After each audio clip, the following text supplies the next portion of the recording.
she has not given him a chocolate or something, it goes away. He goes away, assume. Then the girl is in real trouble. The 12-year-old, 13-year-old girl, she gets into depression, she gets into suicidal tendencies. For 6 long months, parents have to console her. Says, we all went through that in our life. We were also rejected like that. Don't think that that is a rejection. What if one chocolate is not given? All that is something which you have to do. And that goes twice, thrice in their life between about 12 to 13 years to about 20 years. It's a devastating experience for them. It happens for the boys also. I had a student from Germany, and he was a very bright and very jovial student amongst the 10 or 12 I had who were with me for doing master's thesis. One of them suddenly found to be very, very dull. Then I didn't understand. You are not generally supposed to ask people what.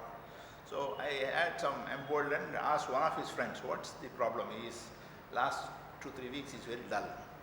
He says he has a big problem. What's the problem? He says his girlfriend has ran away. I said that's quite normal. No, she ran away with all that money he had in that room place. With his tape recorder, with his camera, with everything, whatever he had, all that he has taken, she has taken away with his car and he has gone away. Now he has scratch. So it happens.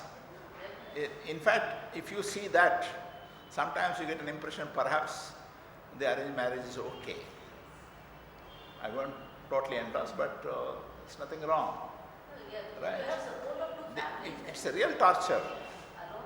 It appears they have freedom between the 15th age till about almost 30, for about 15 years.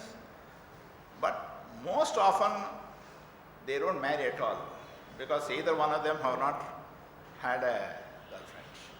Another friend of mine is my son's colleague in the office in SAP there in Germany. For 6 long years they were going together.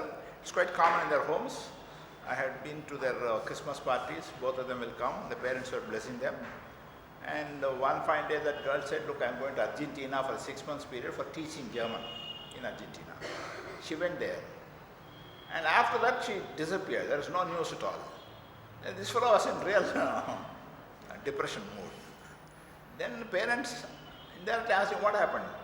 She has married somebody else in Argentina. She is living there now, gone. 6 long years, mind you. Now, for such person to start all over again, courting someone else, boy or girl, is very, very tough challenge, very tough. Right? So, that kind of a society, what happens is, they become a bit impersonal, because if you go through that kind of an experiences in life, any one of us, twice, thrice, first, you lose all your emotions. You become impersonal. And children, 40% of children today are all brought up in diverse families. There's only single parent family. Either father is taking care of the child or the mother is taking the child, not both. We know what challenge it is when both are involved, right? Just imagine only one is involved, right? And that one has some new father or a new mother, right? What a torture the child must be going through, right? 40% go through that. 10% school children have produced kids without marrying, without even knowing who the father was. There is crush in the schools.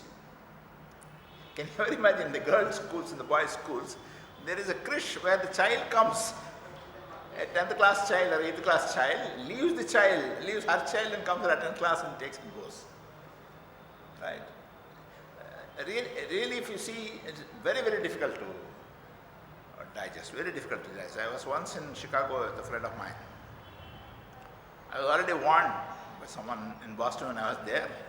It was a Saturday. My friend took me, those days about 20 years back, the printing press has not vanished, that letter press, individual. They have just started what is now very common for us. You have a computer, you type it out and then take a printout. That was quite new, about 25 years back. So when I was there in Boston, I was there in the university attending some class and my friends were also there. Then he said, you want to see this new kind of printing? I'll take you. And he took me to one fellow's place. It was a Saturday. The whole day he explained, right, how typing is done, how it comes in computer, what happens to the memory and how it is stored and how you get a printout and how you can change the fonts without really bothering about physically doing and all that thing. I was quite happy. As a matter of courtesy, At the end, I told him around 3 o'clock, he was leaving us after lunch. I told him, I really thank you very much because you have spent so much of your time, even forgetting your family. I am thankful to you. That fellow's face became reddish. My friend, for the rest of the evening, he kept on abusing me. You stupid fellow, who asked you to talk about his family? Right? He does not like his family, that's why he is here on a Saturday. He was enjoying telling you. Now unnecessarily you reminded him about family. I said, I thought it's a courtesy. I have to say this. This is quite normal for us in India to do that. He's an idiot, fool, and the whole day he was blaming me. And after that 1 week, I went to Chicago. I was another friend of mine. Here, his brother was in Chicago. He said, brother will receive you. You go, you can even stay with him. A couple of days. I didn't have any work, it was a weekend. So he will take you around Chicago now. I went there. When I went there, I had this lesson anyway. My friend's brother, he took me there. In his house, I saw, he was calling, he was about 32, 33. This lady was about 55, I don't know. He was calling her honey, honey, honey. I said, what nonsense, this is a 32-year-old calling a 55-year-old woman as a honey? I didn't understand, you can't ask him. Then there are two black boys, one 16-year-old, one 12-year-old black kids, and one white fellow who was about 22 or 23. So now what kind of a relationship it is, I don't know. I can't ask him anything. So we normally whenever they were all Christians, they had their prayer and all that.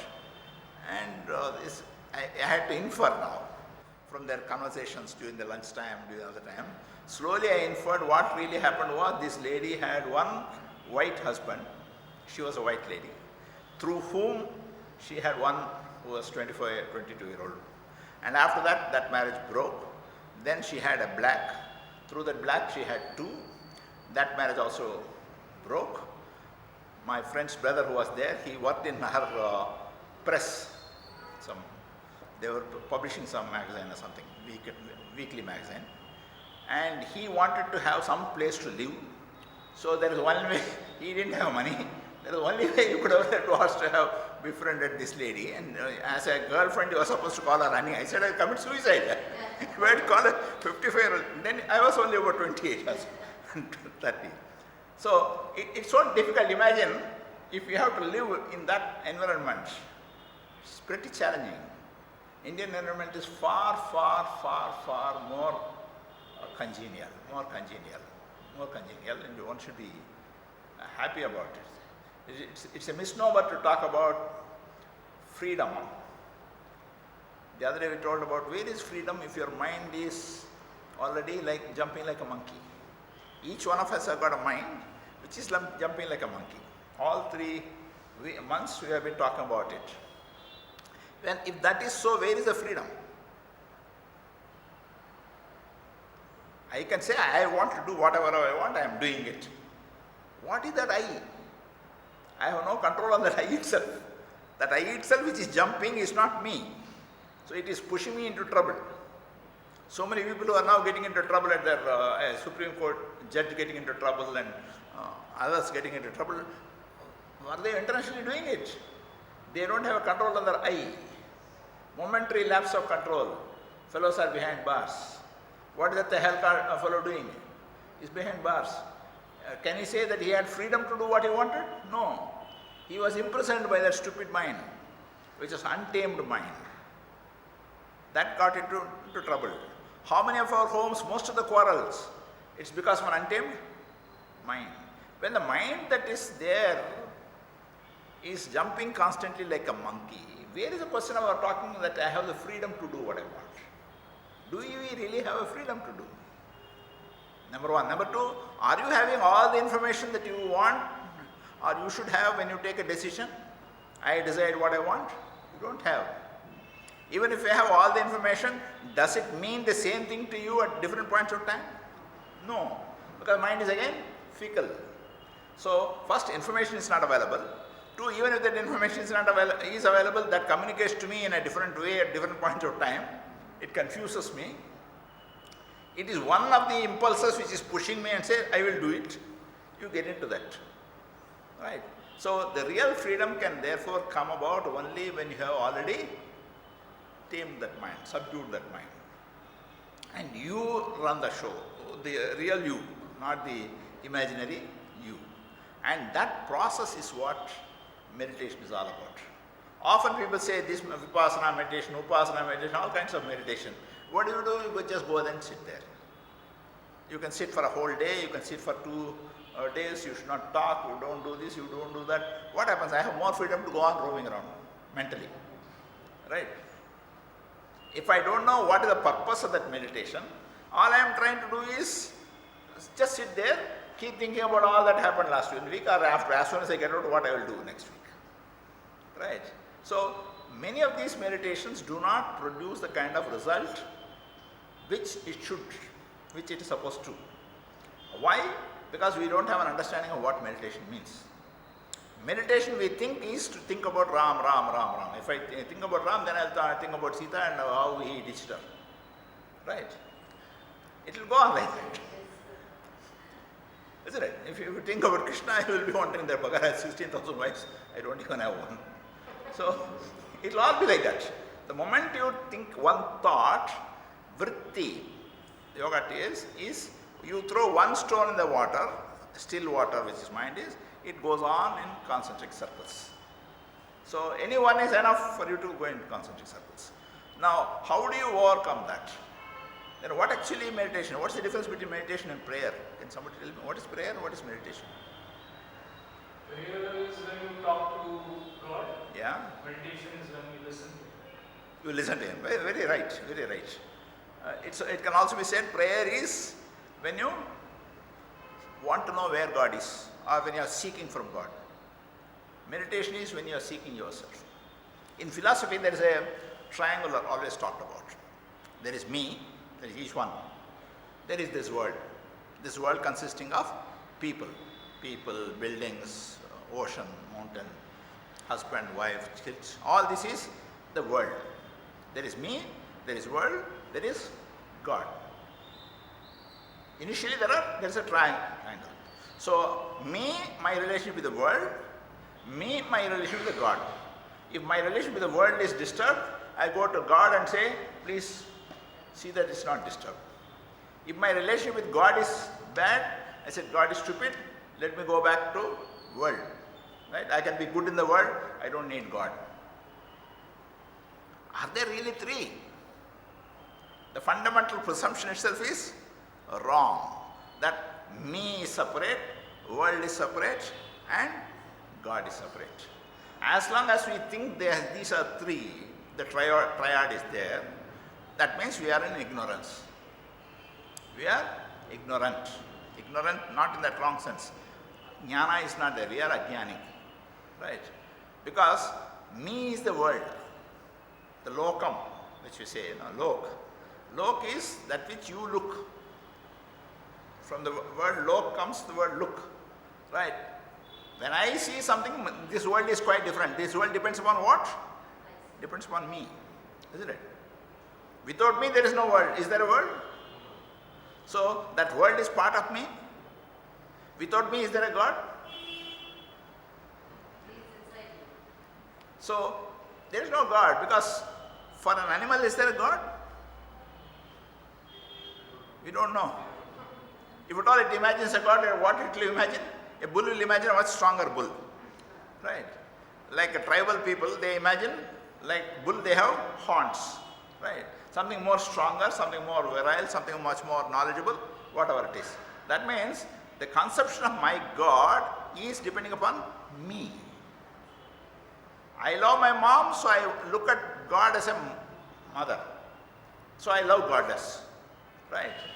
I like philosophy more, I look at Krishna as my God.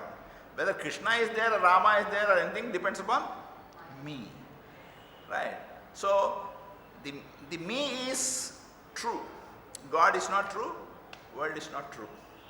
It may appear absurd. You are talking so arrogantly. What do you mean? If you are not there, is God not there? No, it's God not there. As long as we are there, as long as the me is there, the God is there. Otherwise, there is no God. For a dead man, is there a God? Can he pray?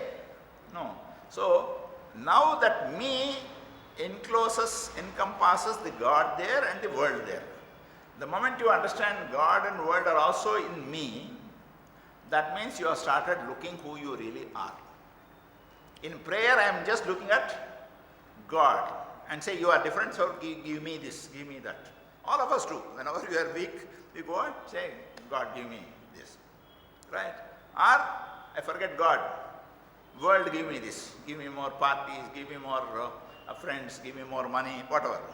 Either I am seeking from the world or I am seeking from the God. I am not simultaneously seeking from both. Am I? If God is there in my world is missing. Isn't it? If world is there in my thinking, God is missing. One of them are alone are there. That means the me is more important. Depending upon whom I choose to have in me, the other is out. As far as I am concerned, the other is out. As far as the individual is concerned, the other is out. So in meditation, what you are trying to do is really understand who you really are. As you start meditating, the world recedes into the background. God also recedes into the background. As long as you hold on to God, initially we hold on to God to remove the world. This is what meditation is about. Any one word about God or any one mantra or any one image, whatever it is, we try to hold on, because as long as I have God with me, world is out. I don't want world because this is millions, thousands. So my relationship is bad, I don't want them. Watch you, most of us run to temple when the relationship with the world is bad, isn't it? It is more a defeatist. It's not positive. It's not positive. You see all the bhakti marg that we had between almost the last about 1,000 years, between about 900 years to about 1900. Sant Tukaram and Tulsidas and Meera, so many people you take. All that is a period when the Indians were going through a treacherous period of Islamic invasion. Right? So there, it was a bhakti coming out of helplessness, pleading with God. What's happening? Right? You don't have bhakti cult, it's all money, money, money. Because we are coming to materialism, real bhakti is missing. So bhakti has come out of what? Out of man's relationship with the world becoming bad, he is seeking God. Now again, to have the man's relationship with the world good, I am seeking God. My relationship with the world is good if I have lots of money. A lot of people will come. I can have big party thrown. I can have massive wedding celebrated. I can give whatever my wife wants, my children wants. Everything I can do if my relationship with God is good. That's why I am seeking now. So if my relationship with the world is bad, I am going to bhakti. If my relationship with the world should be good, again seek God. Either case I am seeking God. Right? So instead of seeking God or seeking world, if I can seek me, if I can understand who I am, right, automatically I don't need to please wife, husband, society with big marriages and all those things. Neither do I need to fear God. Now the basic question comes, man is also afraid of God, right? The papa is out of that. The concept of sin is out of that. What is that one is afraid of? Afraid of what? Afraid because I have ill health, afraid because my son does not read properly, or God is punishing me through my son, or afraid because my wife is ill. Any of this fear is because of what? Because of my relationship with the world being not good. So we are afraid of God often. So we say, we will take care of you. I will come and break one coconut to you, please leave me off. Right? I will come and put so much money in the hundi, please make my business good. 10% of it you are my partner. Okay, take it. Right? All this is coming out of fear, out of a lack of understanding. Out of a lack of understanding. This is quite natural for man because this is what he is embedded with. Right? It's quite natural. But what is not natural is for a yoga student to continue this. What is not natural? Often this question arises, is it practical? Is it possible? How would the world react? I am part of a society. As a yoga student, you are already away from society. You are already different from the society. So for you it should be practical. For you it should be practical. So yoga student is now asking all these questions. The others don't ask, they don't even understand, get into all this discussion. What is all this nonsense he is talking about? World separately, God separately, me separately.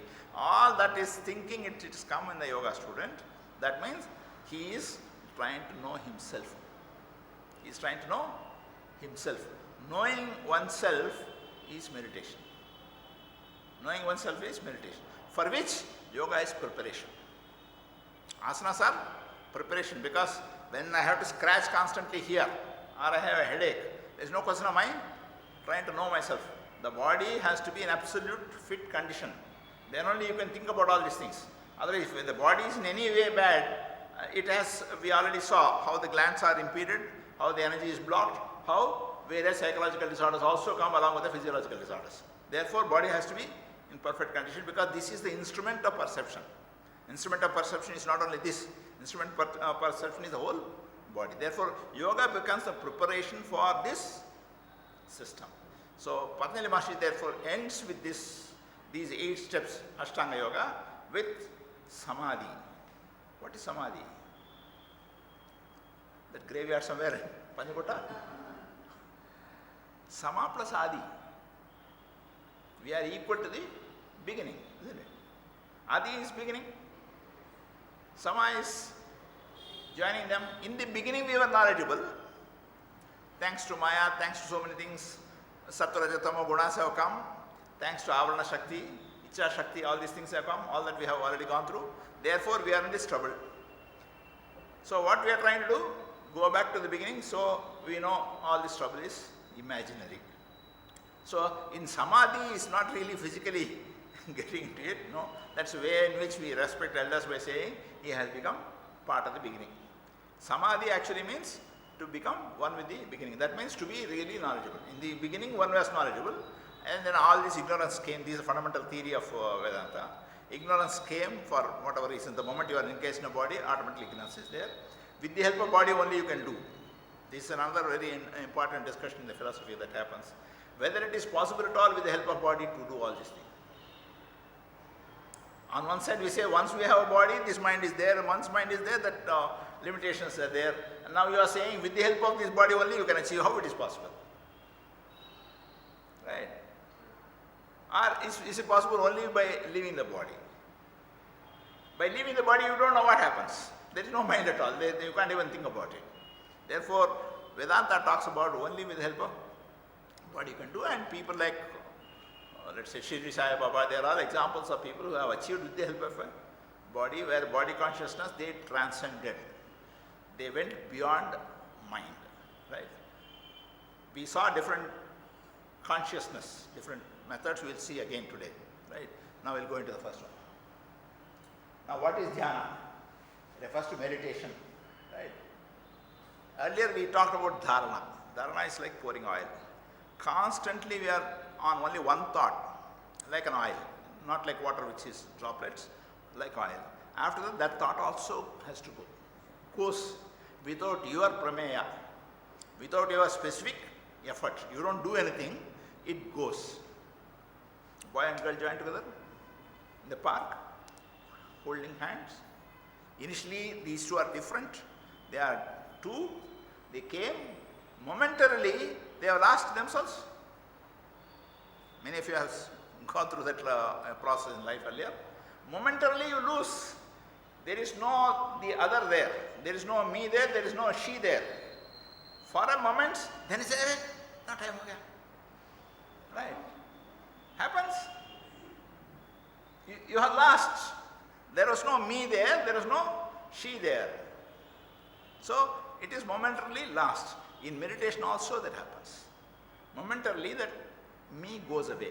For how much time it goes away, you can't say, because time is there only if body is there. If body is not there, there is no time. Strictly speaking, there is no time at all. What you call yesterday is a process of mind, right? All the memories is yesterday. Is there really an yesterday? Where is yesterday? Is sun really setting? No. Sun doesn't set at all. Sun is always there. It is the earth which is rotating. We say sun has set. This is a relative language we are indulging in. Right? It's a relative language. Therefore, when you say I am 30-year-old, 40-year-old, 50-year-old, are you really that old? No. Mind is remaining the same. Then there is a old coming in. As the body becomes old, some people have become old at 40 also, some people have not become old at 70 also. So that's also no indication. Then what is old? All this is relative. Right? There is no yesterday. There is no last hour. This clock is something which we have invented. There is a last moment, there is a next moment, and there is this moment. This moment tells you there was a last moment, this moment tells you there is a next moment. Right? If that moment is not there, then is there anything? In meditation, that moment goes away. Timelessness comes into picture. Time is relative. Time is not absolute at all. Time is imaginary. Time is imaginary because we follow the sun. Otherwise, there is nothing. Biologically, you are growing up, you have children have children, therefore you think I have become old. Are you really old? No. Body has become creaky. That's all. Mind has not become old. Has the mind become old for any of you? It remains the same. It changes. Its attitude changes, its approaches changes, everything changes. There is only a change. That's why we say the world is constantly changing. Jagat, the definition of world, jayate gachate iti jagat. That's the definition. Jayate means going, gachate is coming. It's constantly going, coming, going, coming, going, coming. There is a constant churning. Right? From our perception. Again, I'll repeat again. There is no going, there is no coming. From our perception, there is going, there is coming. The tree is growing up, tree is shedding its leaves, fruits are coming, falling from our perception. Right? Is the tree thinking that it's going old? No. Huh? We don't know. You will start knowing if you meditate. I'll go to that one of the cases that I have. We say we don't know. Is the dog seeing colors? We have colors, red, white. Is there a color really? No. Science tells us there is no. It is the sun's rays which is falling on an object, and depending upon the degree of refraction, you perceive that to be something different. That something different we call something as yellow, something as green, something as red, something as violet. That's all. It is man's definition of all these things. There is no red there, there is no white there, there is nothing there. But we perceive something as white. For the dog, everything is grey. There is no color. So is there color or not? We don't know. Obviously it is not there. Mind perceives color. Mind acts like a prism. Please go in. We will go into that. Excuse me. Yeah. When we say that color is not really existing, Yes. it's only a reflection of the sun's rays, particular color of the sun's rays. Yeah. Right, there are obviously some colors. Yes. That is what we see. Now people talk about auras. Yes. Some people can see the aura. Yeah. Yeah. The same conditions Yeah. of light, temperature, and all that. One person can have a yellow aura, one person can have a reddish aura, and it also indicates the health risk. Then color is only a perception. How a person can be the same person, two people in the same conditions can say different color here, there is different color here. It's not just a reflection of the sun's rays. You can see different color. Aura, as far as aura is concerned, one theory is everything is only white. That is true. That everything is white. When that is broken, we are now seeing that is in different colors. Or everything is black. That's why Krishna. Krishna is black because everything is one. Aura is something the individual saint does not perceive his aura. Mind you. It is we who perceive the aura. The saint does not know that he has an aura, some halo, some whiteness around him. No. We see